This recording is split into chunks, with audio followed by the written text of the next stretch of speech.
ပရိသတ်ကြီးအားလုံးမင်္ဂလာပါခင်ဗျာကျွန်တော်ရဲ့ Combat News by MD Channel မှာပြန်လည်ကြိုဆိုလိုက်ပါတယ်ကမ္ဘာကိုယ်ပိုင်ပညာပေါင်းစုံတိုက်ခိုက်ရေးလောက်က UFC Promotion ရဲ့ Light Heavyweight အန်ဟာအခုဆိုရင်အပြောင်းလဲကြီးတစ်ခုရဲ့ရှေ့မောက်ကိုရောက်ရှိလို့နေပြီဖြစ်ပါတယ်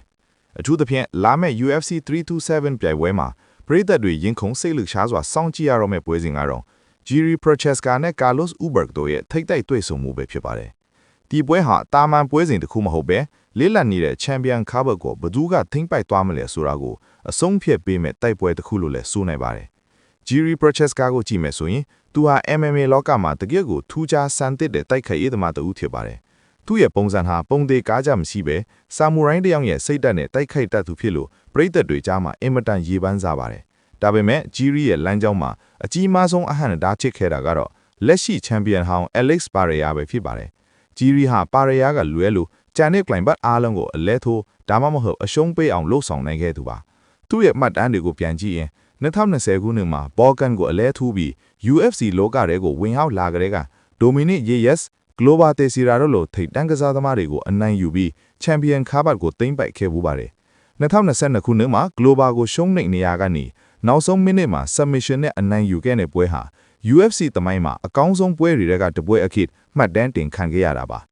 ဒါပေမဲ့ပခုံးတန်ရာကြောင့်ခါဘတ်ကိုစွန့်လွတ်ခဲ့ရပြီးနောက်ပိုင်း Jiri ဟာ Pereira နဲ့နှစ်ကြိမ်တိုင်တွေ့ဆုံခဲ့ပြီးနှစ်ကြိမ်စလုံးရှုံးနိမ့်မှုနဲ့ရင်ဆိုင်ခဲ့ရပါတယ်။ဒါဟာသူ့အတွက်တော့ကြီးမားတဲ့သင်ခန်းစာတစ်ခုထိခဲ့ပုံရပါတယ်။ Pereira ကိုရှုံးနိမ့်ခဲ့ပေမဲ့လည်း Jiri ဟာဇွဲမလျှော့ပဲ Yakis, Jamahal Hill နဲ့ Khalid Roundtree တို့လိုနာမည်ကြီးတွေကိုတရဆက်အနိုင်ယူပြီးသူဟာဒီတန်းမှာအကောင်းဆုံးဆိုတာကိုသက်သေပြခဲ့ပါတယ်။အခုတော့သူ့ရဲ့လက်လွတ်ခဲ့ရတဲ့ခါဘတ်ကိုပြန်လည်ရယူဖို့ဒီတစ်ပတ်မှာအခွင့်အရေးထပ်မံရရှိထားပြီးဖြစ်ပါတယ်။ဒါပေမဲ့ Jiri ရဲ့ရှိမှရှိနေတဲ့ပြိုင်ဘက် Carlos Ulberg ဟာလက်တွက်လို့ရတဲ့သူမျိုးမဟုတ်ပါဘူး။ Ulberg ဟာလက်တလုံးမှာအောင်မြင်မှုတွေတရဆက်ရရှိနေတဲ့ကစားသမားတဦးချပြီးသူ့ရဲ့ထိုးချက်တွေကအင်မတန်တိကျသလိုအားလဲပါပါတယ်။ Ulberg ဟာ Dominic Reyes ကိုအနိုင်ယူပြီးနောက်ပိုင်းမှာအခုလို Champion လူခွင့်ရရှိလာတာဖြစ်တဲ့အတွက်ဝေဖန်မှုအချို့ရှိနေတာတော့အမှန်ပါပဲ။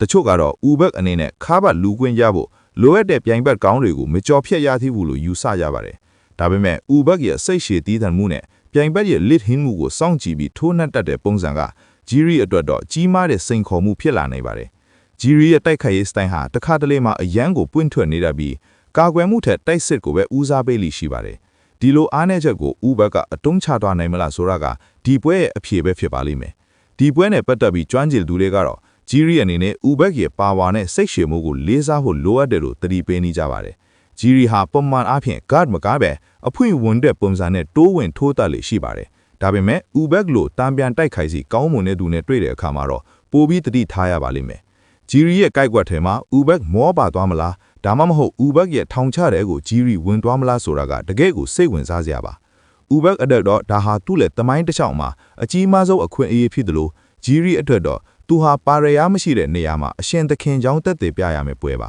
။တစ်ဖက်မှာလည်းပရိသတ်တွေက Jiri ကိုထောက်ခံနေတာကသူဟာရှုံးနိမ့်မှုတွေကြားကနေအမြဲတမ်းပြန်လာနိုင်တဲ့စွမ်းအားရှိလို့ဖြစ်ပါတယ်။2024ခုနှစ်အတွင်းကျန်းနဲ့ Jiri ဟာ Yakis ကိုအနိုင်ယူပြခဲ့တယ်လို့Pereiraကိုရှုံးနိမ့်ခဲ့နောက်ပိုင်းမှာလည်းစိတ်ဓာတ်မကျပဲကြိုးစားခဲ့တာကိုတွေ့ရပါတယ်။အခု2025ခုနှစ်နဲ့2026ခုနှစ်အတွင်းမှာသူပြသခဲ့တဲ့စွမ်းဆောင်ရည်တွေအားချင်း Jiri ဟာအရင်ကထပ်ပိုပြီးရင့်ကျက်လာတာကိုမြင်တွေ့ရပါတယ်။အထူးသဖြင့် Jamahal Hill နဲ့ Khalid Roundtree တို့ကိုအလဲထိုးခဲ့တဲ့ပုံစံတွေဟာသူ့ရဲ့ပါဝါကအခုအထိလျော့ကျမသွားသေးဘူးဆိုတာကိုပြသနေပါတယ်။ Carlos Ulberg ဘက်ကကြည့်ရင်လည်းသူဟာ New Zealand ကထွက်ပေါ်လာတဲ့ထူးချွန်တဲ့တိုက်ခိုက်ရေးသမားတစ်ခုဖြစ်ပြီး City Kickboxing အသင်းသားဖြစ်တာကြောင့်သူ့ရဲ့နီးတဲ့ပိုင်းကအင်မတန်စနစ်တကျပါတယ်။ဒါကြောင့်ဒီပွဲဟာဆာမူရိုင်းတယောက်ရဲ့တောရိုင်စာနဲ့တိုက်ခိုက်မှုနဲ့စနစ်တကျတဲ့နီးဗျူဟာသမားတယောက်ရဲ့အားပြိုင်ပွဲလို့လည်းပြောလို့ရပါတယ်။တိုက်ခိုက်ရေးလောကရဲ့သုံးသက်ခြေတွေအားဖြင့်ဒီပွဲဟာအဆုံးဖြတ်ထိသွားဖို့ခဲရင်ပြီးအလဲထိုးမှုနဲ့ပဲပြီးဆုံးသွားဖို့များပါတယ်။နှစ်ယောက်စလုံးကလက်သီးတစ်ချက်နဲ့ပဲပွဲကိုအဆုံးသတ်နိုင်တဲ့စွမ်းရည်ရှိကြပါတယ်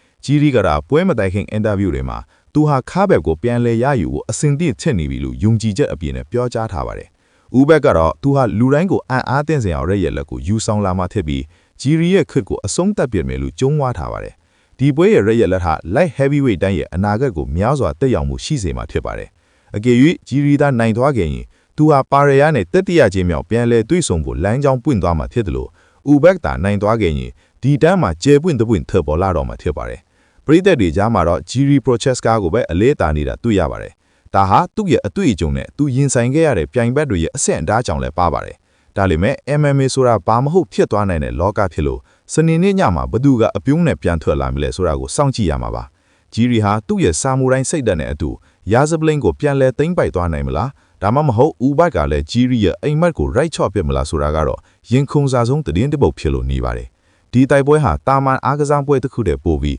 ဂုံတိတ်ခါနဲ့ရာဇဝင်တွေပါဝင်ပတ်သက်နေတာကြောင့်ကမ္ဘာလုံးကတိုက်ခိုက်ရေးဝါသနာရှင်တွေစောင့်ကြည့်နေကြတာဖြစ်ပါတယ်အဆုံးသတ်မှာတော့ကျိုးဝင်းအတွင်းကအမှန်တရားကပဲဘသူကအစစ်စစ်ချန်ပီယံလဲဆိုတာကိုဆုံးဖြတ်ပေးသွားမှာဖြစ်ပါတယ်ယနေ့တင်ဆက်မှုကိုဒီမှာပဲအဆုံးသတ်ပါတော့မယ်ခင်ဗျာအားလုံးကိုကျေးဇူးတင်ပါတယ်